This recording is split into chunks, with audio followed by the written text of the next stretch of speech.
प्यारे बच्चों, आप सभी को के चौधरी का नमस्कार है। बाबू हरनाथ सिंह सिसोदिया विद्यापीठ की ओर से मैं हिंदी क्लास में आप सभी का स्वागत करता हूं।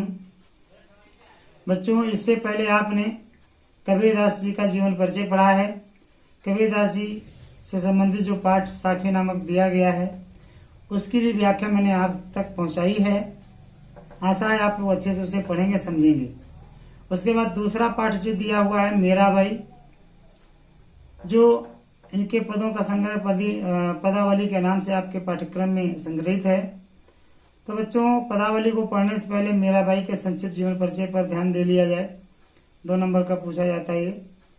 तो बच्चों, मीराबाई का जन्म सन 1498 ईस्वी में राजस्थान के मेड़ता के पास जो एक चौकड़ी नामक गांव है वहां पर हुआ था।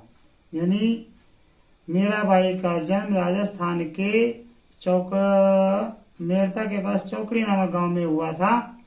इनके पिता का नाम रत्न सिंह था और इनके जो मीराबाई जी थी, ये प्रपौत्री थी किसकी? जो राव जोधा जी, जो जोधपुर के संस्थापक थे।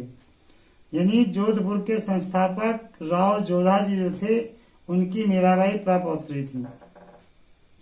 इनके पितामह का नाम राव जोधा जी था।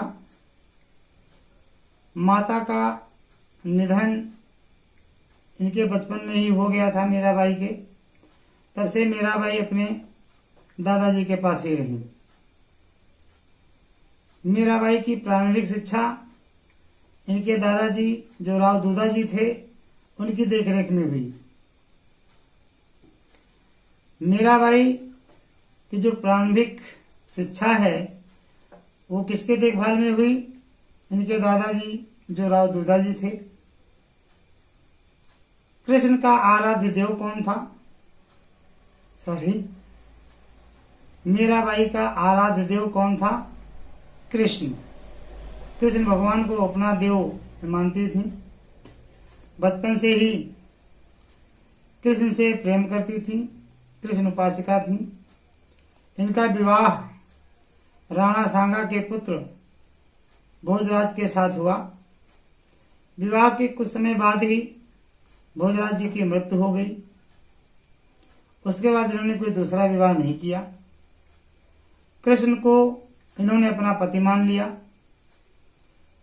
साधु संतों की संगत में रहने लगी।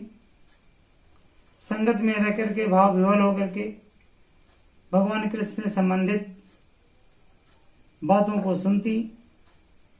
इस तरह से धीरे धीरे प्रेम इनका इतना प्रगाढ़ हो गया कि मीराबाई लोकलाज को त्याग दी और लोकलाज को त्याग करके सत्संग में रहते हुए कृष्ण मंदिर में जाती।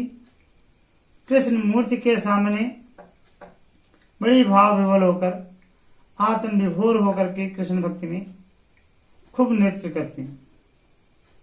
इनके इस तरह के व्यवहार से इनके घर वाले बहुत दुखी हो गए, परिवार वाले। इनका इस तरह का व्यवहार राज मर्यादा के विपरीत था। तो घर वाले इनसे बहुत रुष्ट हो गए और इनसे फिर अपना सारा प्रकार का नाता तोड़ लिया।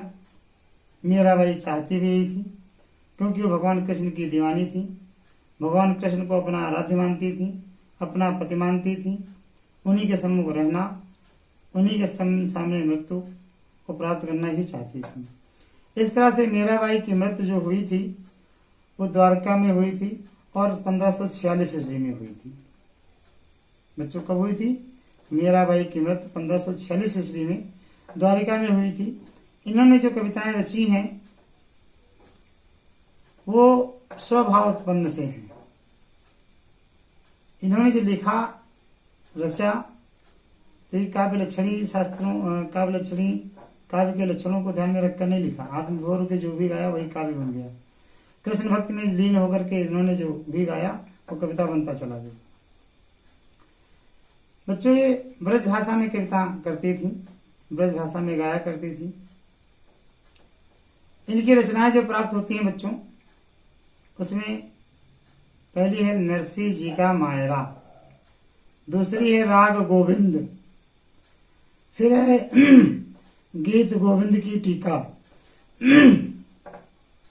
गीत गोविंद की टीका, मीराबाई की मल्हार, राग बिहाग, गरबा गीत। ये बच्चों इनकी रचनाएं प्राप्त होती हैं। एक बार फिर से सुन लीजिए। नरसिंह जी का मायरा, राग गोविंद, गीत गोविंद की टीका, मीराबाई की मल्हार, राग बिहाग, गरबा गीत। तो बच्चों इस तरह से मीराबाई का जीवन परिचय पूरा होता है। यह संक्षिप्त जीवन परिचय है। परीक्षा में बच्चों इतना ही लिखना है और इसे आप तैयार कर लीजिए, समझ लीजिए, फिर याद करिए और लिखिए इसे। तब तक मैं आपसे विदा लेता हूँ। पदावली की व्याख्या के साथ मैं आपको अगले वीडियो में मिलूंगा। तब तक इंतजार करिए, पढ़िए, इसे याद करिए और इस पाठ को हो सके तो पढ़ भी लेना। और जब पढ़ना तो किताब सामने रखना, तभी समझ में आएगा। समझ गए ना? समझ गए? चलो ठीक है, ओके।